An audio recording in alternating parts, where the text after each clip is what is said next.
మన last 2 to 3 డెకేడ్స్గా మన తెలుగు రాష్ట్రాల డేటా అబ్జర్వ్ చేసినట్టయితే ఒక 20 సంవత్సరాలు బ్యాక్కి వెళ్తే కార్ పర్చేజ్ అనేది ఒక స్టేటస్ సింపుల్గా ఉండేది. ఎవరింట్లోని కార్ ఉన్నదనుకోండి, వావ్ వీళ్ళ దగ్గర కార్ ఉన్నదని ఒక ఫీల్ వచ్చేది. అక్కడి నుంచి car has become a luxury item. నవ్వు ఇప్పుడు చూసినట్టయితే car has become necessity.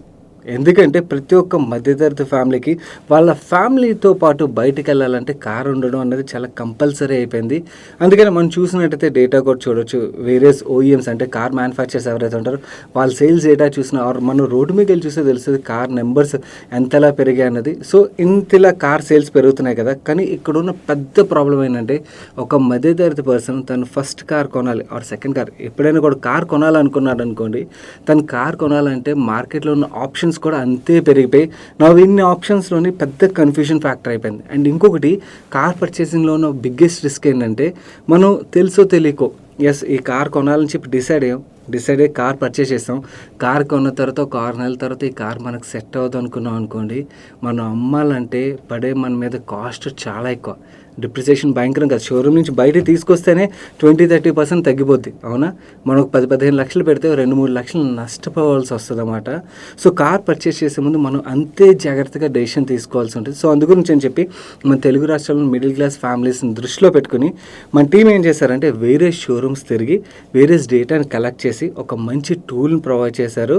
And ఆ టూల్ ద్వారా మీకు యాక్చువల్లీ మీరు నెక్స్ట్ కార్ కొనే ముందు మీరు కరెక్ట్ డెసిషన్ తీసుకోవడానికి అయితే హెల్ప్ఫుల్ అవుతుంది. ఈరోజు నేను ఈ వీడియోలోని మీకు యాక్చువల్ మీరు కార్ పర్చేస్ చేసే ముందు మీరు చూడాల్సిన కీ ఫ్యాక్టర్స్ ఏంటి, అండ్ అలాగే ఏ మోడల్ కార్స్లో ఎలాంటి రిస్కులు ఉంటాయి, అండ్ అలాగే కార్ కొనే ముందు each family is a different thing కదా. అంటే ఒక్కొక్క కార్ పర్చేసింగ్ అనేది పర్సనలైజ్ థింగ్. కొంతమందికి థ్రిల్ కావాల్సి ఉంటుంది, కొంతమందికి మైలేజ్ కావాల్సి ఉంటుంది. సో వాళ్ళ రిక్వైర్మెంట్స్ ఆధారంగా వాళ్ళు క్యాలిక్యులేట్ చేసుకునేటట్టు ఒక టూల్ ప్రొవైడ్ చేస్తాం. సో దట్ మీరు నెక్స్ట్ కార్ కొనే ముందు మీరు కరెక్ట్ కార్ని సెలెక్ట్ చేసుకుని నష్టపోకుండా ఉండడానికి అయితే హెల్ప్ఫుల్ అవుతుంది.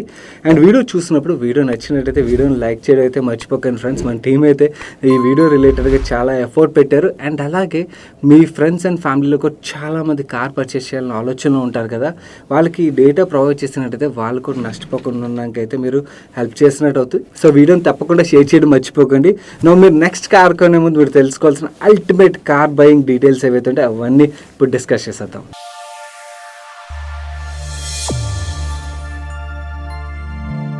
నేను క్రియేట్ చేసిన టూల్ మీకు ఎక్స్ప్లెయిన్ చేసే ముందు కామన్గా ప్రతి మిడిల్ క్లాస్ ఫ్యామిలీ వాళ్ళు కార్ పర్చేస్ చేసే ముందు వాళ్ళు చేసే మేజర్ మిస్టేక్ ఏదైతేనో దాన్ని మీకు అడ్రస్ చేద్దాం అనుకున్నాను. సో దట్ మీరు అలాంటి తప్పు చేసి రేపొద్దున డబ్బులు కోల్పోకుండా ఉంటారు. బేసికలీ నేను చెప్పిన తర్వాత చెప్పండి, మీ చుట్టుపక్కల మీ ఫ్యామిలీ ఫ్రెండ్స్ ఇలాంటివి జరిగేయలేదు. మోస్ట్ కేసులు ఇలాంటివి జరుగుతుంటాయి.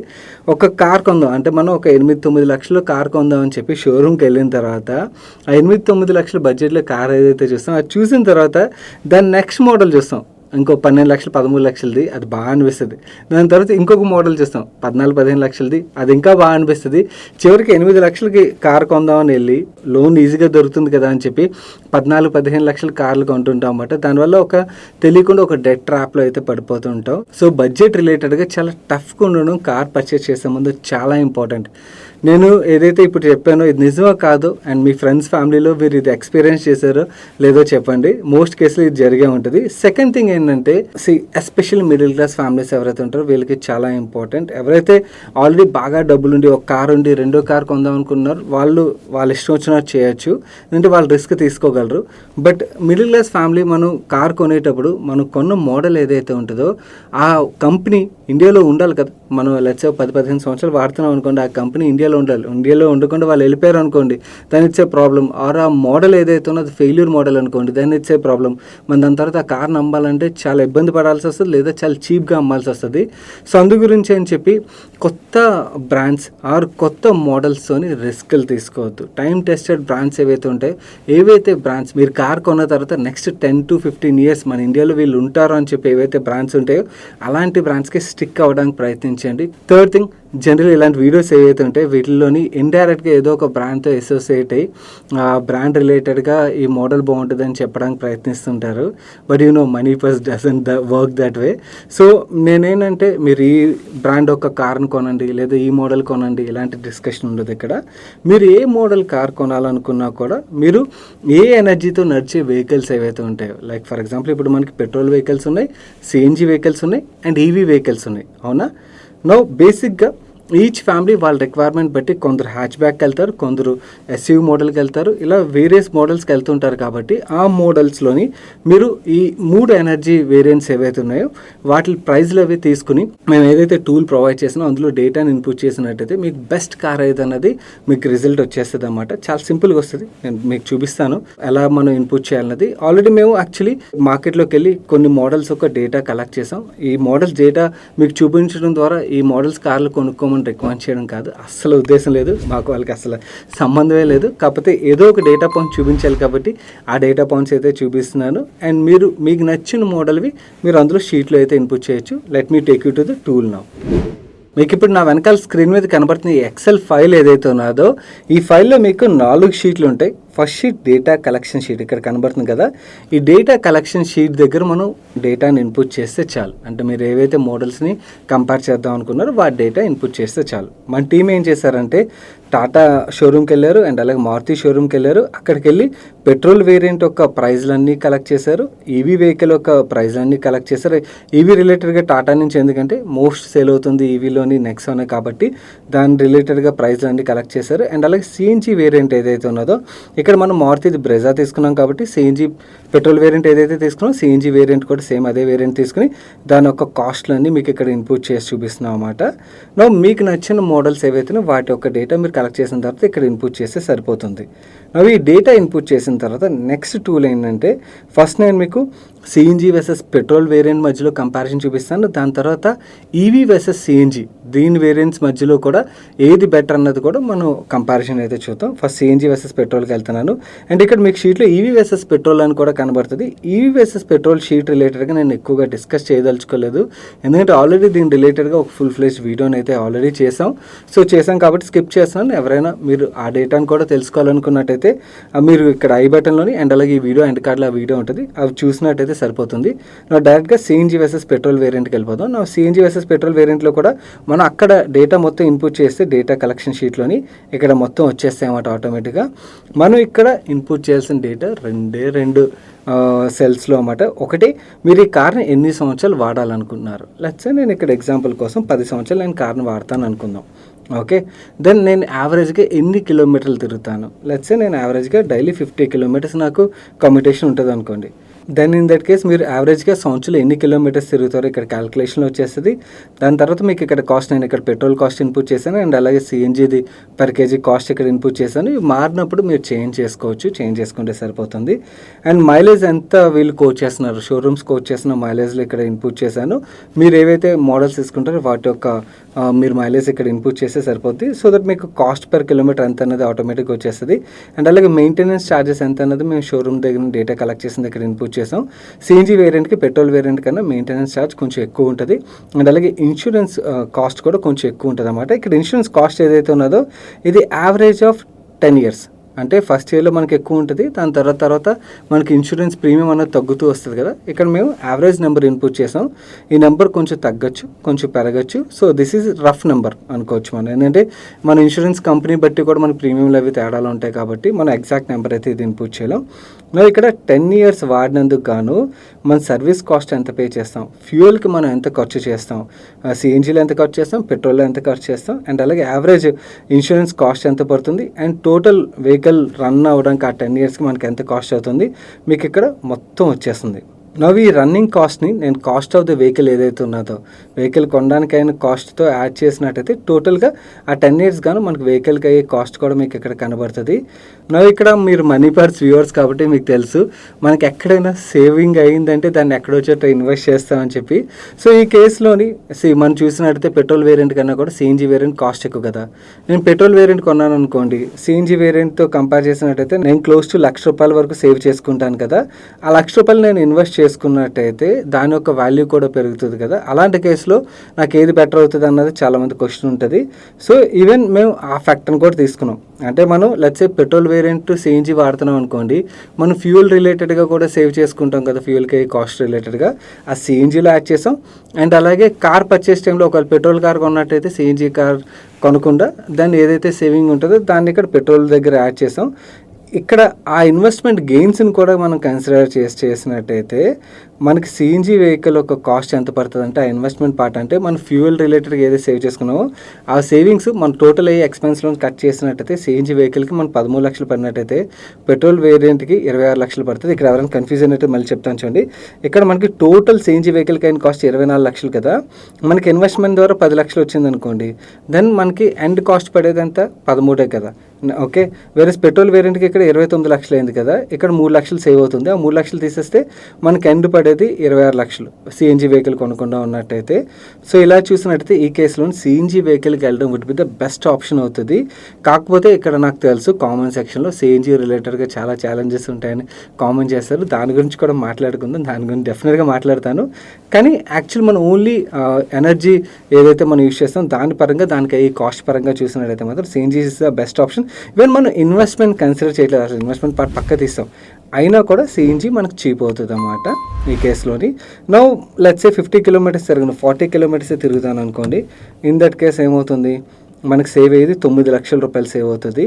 అదే నేను కార్ని 15 సంవత్సరాలు వాడతాను అనుకోండి, దెన్ మనకు సేవ్ అయ్యేది అంత 18 లక్షలు సేవ్ అవుతుంది సిఎన్జి వెహికల్ కొన్నట్టయితే. అదే నేను 40 కాకుండా 50 కిలోమీటర్స్ తిరుగుతున్నాను అనుకోండి, in that case my savings will go up to 25 lakh rupees అన్నమాట. సో సిఎన్జి వెహికల్ కొన్నట్టయితే. నౌ ఈ సిఎన్జి వర్సెస్ పెట్రోల్ చూసినట్టయితే క్లియర్లీ మనకు సిఎన్జి ఈజ్ విన్నర్లా కనబడుతుంది కదా. నౌ సిఎన్జి వర్సెస్ ఈవీ చూద్దాం. ఎందుకంటే EV is most fuel efficient vehicle అని చెప్పి మనకి ఏదైతే మార్కెట్లో నడుస్తుందో, సో దాన్ని బట్టి మనం చూద్దాం.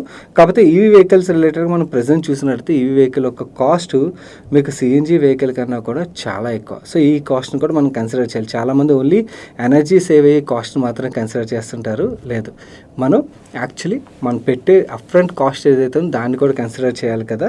అవి కన్సిడర్ చేసిన తర్వాత ఇక్కడ కూడా మీరు ఇన్పుట్ చేయాల్సిన డేటా పాయింట్స్ చాలా సింపుల్. ఎన్ని సంవత్సరాలు కార్ని వాడతారు, డైలీ ఎన్ని కిలోమీటర్లు తిరుగుతారు. ఓకే, 10 సంవత్సరాలు వాడి నేను 40 కిలోమీటర్లు తిరుగుతున్నాను అనుకోండి.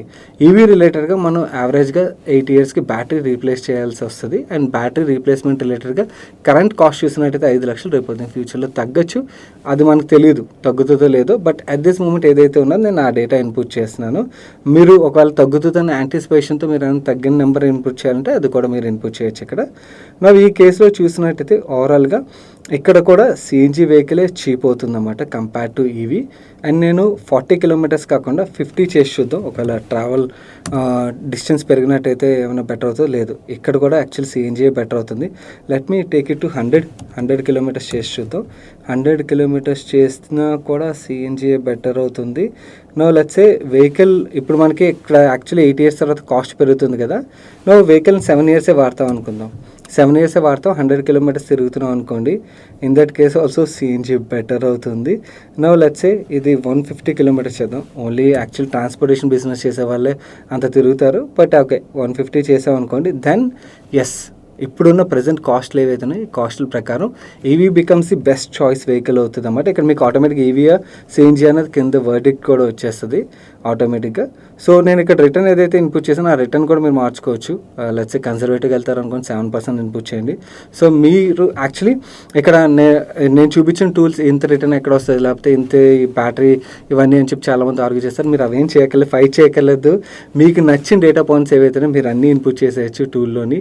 మీకు నచ్చిన విధంగా మీరు మార్చుకోవచ్చు అన్నమాట. మేము మొత్తం మీకు ఒక టూల్ని ప్రొవైడ్ చేస్తున్నాం. దాన్ని మీరు ఎలా యూజ్ చేసుకుంటారన్నది మీరు యూజ్ చేసుకోవాలి. సో మీకు ఏది బెటర్ అనిపిస్తే కొందరు యాక్చువల్ బేస్డ్ ఆన్ బయాసెస్ ఆధారంగా డిసైడ్ అయిపోతుంటారు. అలా కాకుండా మనం ఫైనాన్షియల్స్ ఆధారంగా డెసిషన్ తీసుకోవాలంటే మాత్రం ఇలా టూల్ యూజ్ చేసి తీసుకుంటే మనకి ఏది బెస్ట్ అన్నది మనకు అర్థమవుతుంది అన్నమాట. నేను ఇక్కడ ఈవీఏ బెస్ట్, సిఎన్జి బెస్ట్ లేదా పెట్రోల్ బెస్ట్ అని చెప్పడం నా ఉద్దేశం కాదు. ఈచ్ ఫ్యామిలీకి వాళ్ళ రిక్వైర్మెంట్స్ ఆధారంగా మీరు డెసిషన్ తీసుకోవచ్చు. కాకపోతే ఫైనాన్షియల్ కూడా మనం ఇవన్నీ చెక్ చేసి తీసుకున్నట్టయితే అది అల్టిమేట్ డెసిషన్ అవుతుంది కదా. సో అందు గురించి నేను ఈ టూల్ ప్రొవైడ్ చేస్తాను. యాజ్ యూజువల్ ఈ ఎక్సెల్ షీట్ని అయితే మీకు మన టెలిగ్రామ్ ఛానల్లో షేర్ చేస్తాను. మీరు అక్కడి నుంచి డౌన్లోడ్ చేసుకోవచ్చు. కింద కామెంట్ సెక్షన్లో కూడా ఫస్ట్ కామెంట్లో కూడా మీకు ఆ లింక్ డైరెక్ట్గా ఎక్సెల్కి వెళ్ళే లింక్ ఏదైతే ఉంటుందో దాన్ని కూడా పిన్ చేసి ఉంచుతాను.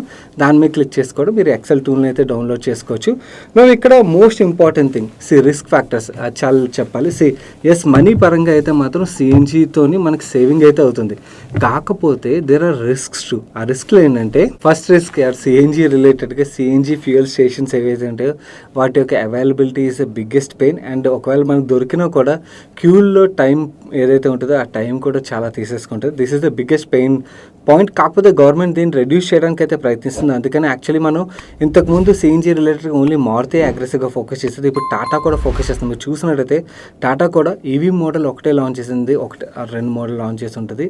బట్ మీకు సిఎన్జీ రిలేటెడ్గా చాలా వేరియంట్స్ లాంచ్ చేశారు రీసెంట్ టైంలో. మీరు అబ్జర్వ్ చేస్తే లాస్ట్ 1 మంత్లో కూడా ప్రమోషన్స్ కూడా చాలా చేస్తున్నారు సిఎన్జీ రిలేటెడ్గా. ఎందుకంటే గవర్నమెంట్ కూడా వేరే చోట్ల ఈ సిఎన్జీ రిలేటెడ్ అవైలబిలిటీ రిలేటెడ్గా అండ్ అలాగే స్టేషన్స్ రిలేటెడ్గా రెండిటి రిలేటెడ్గా గవర్నమెంట్ అయితే వేరే పాలసీలు తీసుకొచ్చి వర్క్ చేస్తుంది. మేబీ కమింగ్ నెక్స్ట్ 4-5 ఇయర్స్లో ఈ సినారియో అయితే బెటర్ అవ్వచ్చు. But at this moment this is the pain point for CNG for sure. And ఈ సిఎన్జీ వెహికల్స్ సెకండ్ తలనొప్పి పాయింట్ ఏంటంటే బూట్ స్పేస్. అక్కడ సిలిండర్లు మొత్తం ఆక్యుపై చేసేస్తే మనకు పెద్దగా బూట్ స్పేస్ రాదు. ఇది యాక్చువల్లీ చాలా ఫ్యామిలీస్కి లాంగ్ డ్రైవ్ వెళ్ళాలంటే మాత్రం ఒక పెద్ద తలనొప్పిగా అయితే మారుతుంది. సో ఇది ఒక రిస్క్ ఫ్యాక్టర్ని గుర్తుంచుకోవాలి. నవ్వు సిఎన్జీ రిలేటెడ్ మేజర్ నాకు కనబడే 2 పెద్ద తలనొప్పులు ఇవి. నవ్వు ఈవీ రిలేటెడ్గా కూడా తలనొప్పులు ఉన్నాయి. ఒకటి బ్యాటరీ ఇష్యూ, అంటే బ్యాటరీ లైఫ్ ఏదైతే ఉన్నదో వాళ్ళు గ్యారంటీ ఇస్తారు, ఫస్ట్ 7-8 ఇయర్స్ గ్యారంటీ అయితే ఇస్తారు. దాని తర్వాత బ్యాటరీ కాస్ట్ ఏదైతే ఉందో రీప్లేస్మెంట్ కాస్ట్ కొంచెం ఎక్కువగానే ఉంటుంది. అండ్ అలాగే ఈవెన్ ఈవీ రిలేటెడ్గా కూడా ఈవీ ఛార్జింగ్ స్టేషన్స్ ఏవైతే ఉన్నాయో అట్ దిస్ మూమెంట్ అవైలబిలిటీ అయితే తక్కువగా ఉన్నది. సో ఈ రిస్క్ ఫ్యాక్టర్లను కూడా కన్సిడర్ చేసి మీ డెసిషన్ అయితే వైజ్గా తీసుకోవడానికి ప్రయత్నించండి. సో ఇలా మీరు ఈ అల్టిమేట్ టూల్ని యూజ్ చేసి మీరు కార్ బయింగ్ చేసినట్టయితే మీరు చాలా వరకు కొన్ని లక్షల్లో అయితే ఓవర్ ఏ పీరియడ్ డబ్బులు అయితే సేవ్ చేసుకోవడానికి హెల్ప్ఫుల్ అవుతుంది. వీడియో నచ్చి ఇప్పటివరకు లైక్ చేయనట్టయితే లైక్ చేయడం అయితే మర్చిపోకండి గైస్. ఇలాంటి టూల్స్ ప్రొవైడ్ చేయడానికి టీమ్ అయితే చాలా ఎఫర్ట్ పెడతారు. మిగిలిన వాళ్ళ బేసిక్ షీట్స్ కాదు మనం అన్ని, కొంచెం అడ్వాన్స్ షీట్సే ఉంటాయి. సో ఆ ఎఫర్ట్ మీకు హెల్ప్ఫుల్ అయిందంటే లైక్ చేయడం అయితే మర్చిపోకండి. అలాగే మీ ఫ్రెండ్స్ అండ్ ఫ్యామిలీ మెంబర్స్ చాలా మంది కూడా హెల్ప్ఫుల్ అవుతుంది. కాబట్టి ఈ వీడియోని అయితే వేరే వాట్సాప్ గ్రూప్లో తప్పకుండా షేర్ చేయడానికి అయితే ప్రయత్నించండి. నేను సాయి కృష్ణ పత్రి మరొక ఇంట్రెస్టింగ్ వీడియోతో మీ ముందుకు వస్తాను. Till then bye bye, take care.